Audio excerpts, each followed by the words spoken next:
No slides. I know how much enterprises love PowerPoint. Sorry to disappoint. When I walked into the building, I looked around and it reminded me of my first job in financial services. All the jobs I had before then, you could dress like this. You can walk in and the whole interview process was about skill and talent. That's it. And so I patterned my whole career based on that. And the reason why I got into tech was because of the low bar of entry. So around 1999, open source was starting to challenge all the incumbents. IBM, Sun Microsystems. We figured out in the open source world how to carve out a niche to copy those systems and make them free in many ways. The side effect of that was people like me had a path into IT without going to college, without having the 25 years of mainframe. Why do you all do this on the job postings? 25 years of everything. And when I talk to the recruiters, like, does anyone that worked there have all of these qualifications? They're like, no, we just put them on the job postings. Like, what are you doing? And so I remember doing my first interview for one of these financial institutions. And I remember the recruiter said, hey, do you have a suit?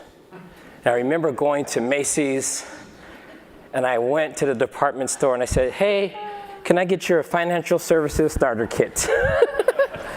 And he gave me this nice little suit. And I remember getting my home ec teacher from high school to hem the pants for me. And she was like, oh, you're applying for it? Just like, yeah. It's like double my salary if I can get it. And I'm super nervous. I'm like, this must be the big leagues. To do tech at this level requires a suit. Does the suit help you type faster? Does the suit help you remember all the functions and arguments that go to them? Something's going to be different once I put on the suit. And I get there and I sit down, and I was very surprised at how easy I was to answer all the questions.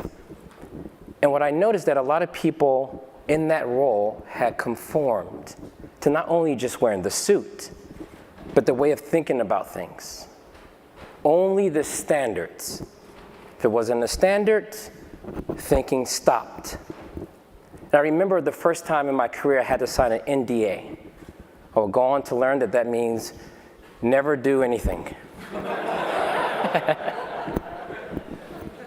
And so I'm this odd person out.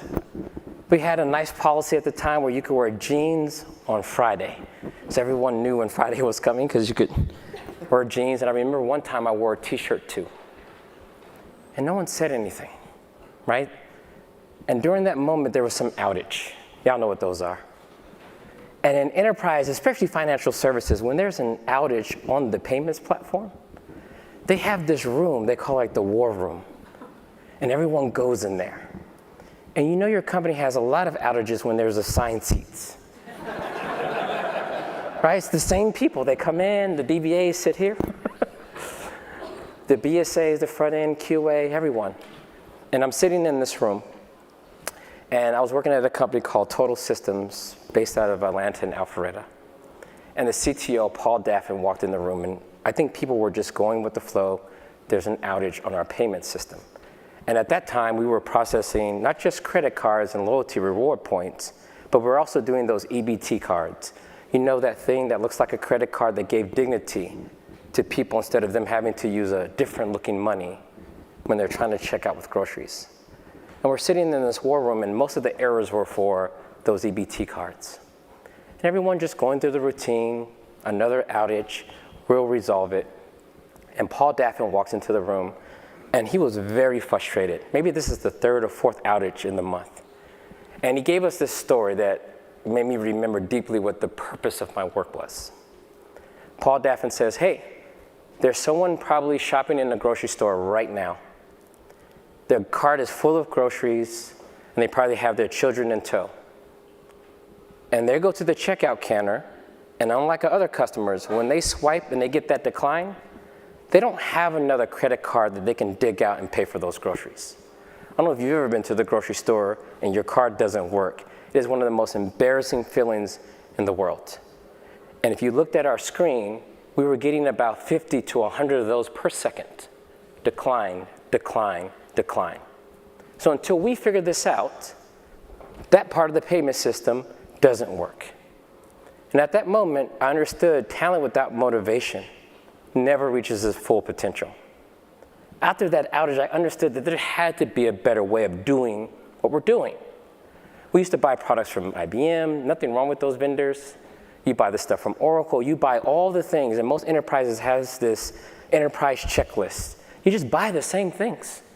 You're gonna innovate, you're gonna bake new cakes with the exact same ingredients. Everyone does everything the same way, the same amount of outages, the same standard of quality. And I go back to my desk and like, there has to be a better way. And the truth is, if you've ever worked in enterprise, you may even remember when you first started working in these worlds. If you want to stop any innovation, all you have to do is say, compliance. That's it. Hey, I got a new way of storing data. Is it compliant? And if you want to confuse people, just print out the PCI PDF and just drop it there. They will quit before they're done reading this. And it's almost like this reason to do nothing, to just pause. And I get the maturity curve, but you have to have an avenue for new ideas to creep in and work those ideas out. And so I remember I got my big break. It turns out, during holidays, a lot of people take vacations. And I was the only one left. And the process was you go to SharePoint, you copy and paste the scripts, and you run them. If you get an error, go back to step 1 and try it again. And if that fails, you open a Jira ticket and you wait until after Christmas, and then you do the deployment. But I decided to reverse engineer the script and figure out a better way. And I remember hooking up that script to the Jira ticketing system. And they had the operations people sit on the second floor, the developer sat on the third. And I remember we were replacing and upgrading that payment system. And I remember they would open a ticket, put in this, before Git, we had this thing called Subversion. And they used to put this tag in there.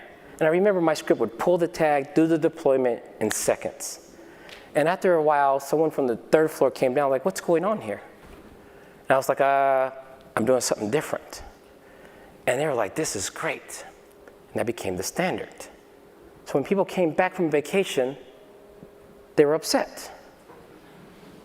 What are you doing? They were processing tickets the old way.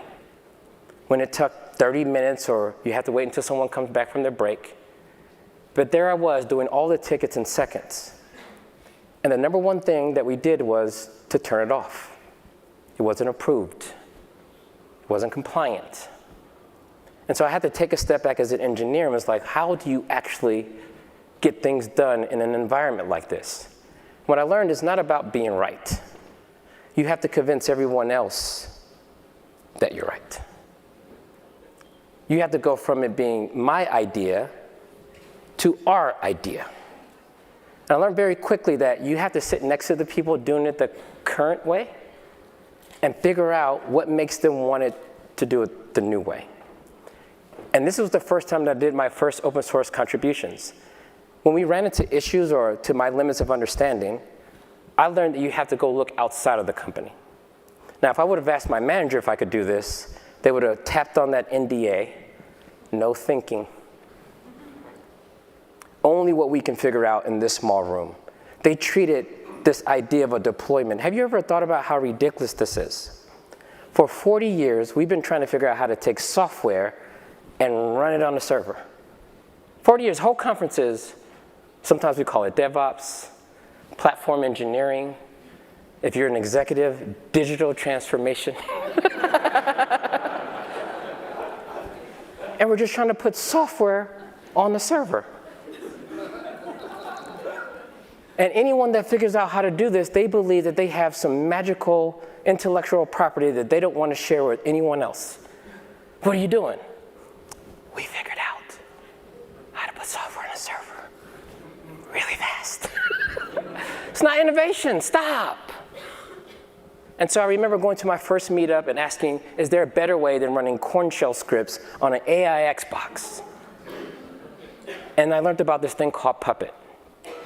And I went to work, and I was like, I got it, I'm gonna use Puppet. And they said, you can't do it. I was like, but Red Hat ships it. They said, Red Hat? Yeah, enterprise distribution. I see all my Red Hat folks in the back. And it was my catalyst because the vendor shipped a version of this configuration management tool that I was allowed to use. As long as it wasn't new, as long as it wasn't innovative, as long as we weren't thinking too far out of the box, we could do it. I was like, yeah, it's been shipping in Red Hat for like 2 years. You said 2 years? That's old enough. So I got to use it. But something wasn't quite working in the version they shipped, and I needed some changes. Luckily, it was written in Ruby, and so I learned Ruby so I could patch it to do what I wanted. Turns out, I couldn't use it because it didn't come from the vendor. It wasn't supported. And when I asked my manager if he can contribute to open source, what did they say? No, can't do that. They tapped on the no thinking.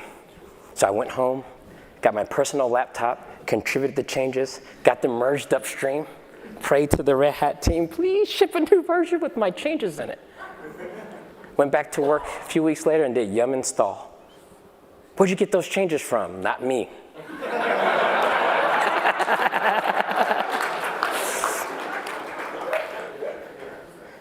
And so we're contributing, and I'm learning from the outside community. And I'm coming back to work, and I'm teaching other people. I'm turning my ideas into our ideas. And the company didn't really know it. I remember one of our executives, maybe Paul Daffin, they were doing a presentation because we were a BIN sponsor, and we were trying to onboard clients to our new prepaid platform, loyalty reward platform. And we showed them how fast we can get changes to sites and roll things out. And they were not interested in that component. They were interested in the speed. How are you doing it this fast? And he mentioned this thing called Puppet, and they were really excited. It's like, wow, so no more of this mainframe onboarding process. It's like, no, we got this thing. And I remember coming back to the office like, Kelsey, you are now important. You can sit on the 3rd floor. And I went up there because I'd never been to the 3rd floor. The cubicles are roughly the same, but they didn't have to wear suits. I was like, I've made it. I remember being in the elevator with my colleagues, and I was like, 3, please. What are you going up there for? It's like, yeah, I made it. And I remember we started just really collaborating in a way that we supported open source. The goal was to get things done fast. And we were no longer consumers of open source. We were contributors. And a contributor figured its way into the bottom line. When I went and said we can go from onboarding customers in 60 days to 15, people took notice. At that moment, as an engineer, I learned that no one cares about Puppet or Kubernetes or Linux or any of these things. They only care about what you can do with them. And so I just started leading with the actual value. So some of you are engineers or managers at your particular job struggling. When do we get involved with this stuff? You can always wait until it becomes such a commodity that IBM sells it to you. Or you can get in front of it and help shape what it actually is. And I remember one of my managers went to a conference, kind of like the one you're at now, and he came back to work and said, Kelsey, I finally know what you're doing. I was like, what am I doing? You're doing DevOps. How does someone not doing it get to name it? And I remember he met someone from Puppet Labs because he was unaware that we were using it and to what degree we were using it. And he brought in a guy named James Turnbull. He wrote the book on Puppet. And I remember when James Turnbull walked into the office, and my manager's like, yeah, Kelsey, this is James Turnbull. I'd like you to meet Kelsey. And we were in this elevator going to the 3rd floor. That's what the fancy conference rooms were. He's like, oh, we know who Kelsey is. He does all of these contributions to Puppet. My manager's like, what's going on? You signed the NDA. And so we go into the 3rd floor, and I'm showing him how we're using Puppet in innovative ways. We've connected Puppet to Jira so that none of the change management processes had to change. People can just open the same Jira ticket. You can go into a whiteboard room and do your approvals. And once you hit approved, the deployment went. And James Turnbull stepped back. He was like, oh, we don't do that. Would you mind speaking at the Puppet conference about how you do things here? And at that moment, I think my manager understood that we were an innovative company. We were not just using these products. We were using them in a way that would be beneficial to the outside world. But we had no concept of open sourcing these things. So I gave the talk. I remember flying to Portland, Oregon in 2012, I believe it was, for the very first Puppet conference. And I'm on stage and I'm giving this talk. And something wonderful happened, at least for me. And I get back on the plane and I see my manager. And I told him I was resigning. I had just got this amazing offer from Puppet Labs, the company behind the configuration management tool. And my manager at the time looked at me and was like, I'm surprised you stayed here this long. But he was proud because eventually they gave me room to blossom, to leverage these things. And I remember coming back 6 years later, and they were the first financial institution I've ever met to have Kubernetes in production. I left something behind. I left around this culture of learning, getting things done. A lot of people throw around that word innovation, innovation, innovation. I think it's overused. Most of you will not have the privilege of creating something that has never been seen, never been done before. To me, one of the most innovative things you can do in enterprise is execution. Finish what you start. You saw these projects online. Some of you are starting a POC, and you probably won't finish it. Some of you have bought Cloud Foundry and never finished the installation. Some of you have 15 POCs going right now. You will not finish them. Learn how to finish things. And you don't have to learn to do these things by yourself. So when I step back and people say, what does open source mean to you? Open source is the story I just told you. It is not just committees. It is not just standards. It's not just contributing, giving things away for free. It's not just using things for free. You actually have this opportunity to decide what the future looks like, literally. There's this phrase that I love the most. It's easy to predict the future when you're working on it. And I have yet to see a group of humans organized around a set of ideas than I've seen in the open source community. That's the opportunity you actually have. And be very careful. All those years working on Kubernetes, all those years I spent at major cloud provider, there was one thing that I saw become the trend. Like when I joined that financial institution, they asked me to put on that suit instead of what I came in naturally. A lot of you all want the new technology to work the old way. And you're going to stifle where you're going if you continue down this particular path. Yes, there's a maturity curve. Yes, you have to make sure that things are compliant. But you don't have to stifle every idea that's going forward. So figure out how to participate even at the idea stage. Allow your people to write those white papers. Allow them to learn from other people. You don't need to chase every new and shiny invention, but do not prevent people from trying something new.